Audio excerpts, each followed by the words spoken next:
Salmo 49. Tem uma coisa aqui, todo pueblo. Vos escucha, habitante nan di mundo. Gente de pueblo inotable nan, rico e pobre, sem distinção. Sabedoria mi boca também papia. Mi coração te estudia cos juicioso. Lo mi paga atenção na provérbio. Lo mi abre mi secreto com harpa. Pa kiko quebra, mi cabeça se costa malo para mim, e mi hanhami rondonadi inimigo malvado. Kuta pone nan confiança solamente em placa e ta broma ku turnan riqueza nan imenso. Ku esse gente não por compra su culpa livre, ni paga Deus e preço para salvar sua vida. Sim, muito alto tá é preço para sua vida. Placa para pagar nunca lo no llega.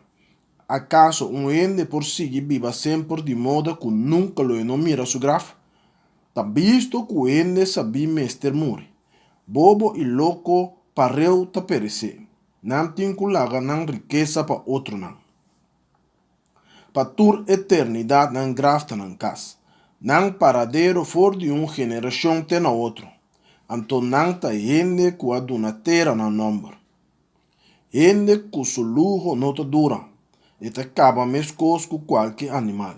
Tassina tabai com quem tem ideia. Tassina tabai com quem hasi grande.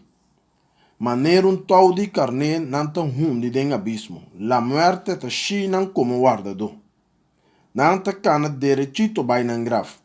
Nan aparência pouco a pouco ta bliquia e reino de morto lo sirvi nan pacas. Ma a mim, Deus lo salvami foi gara de morto. Lo é tomami cerca de. No quebra cabeça ora gente vira rico. Ora lujo de sua casta vira sempre mais grande. Dia que é morre e não por bai com nada. Sua riqueza não te sigue su trás bai den graf. Mas que na vida eta llama su mes fortuna e não llame pa bem pa sobra eta den bom. Toch lo é join tour su antepassado nan, que jamás e nunca lo no mira luz de dia. Gente com seu lujo, mas sem compreendimento, acaba mesmo com qualquer animal.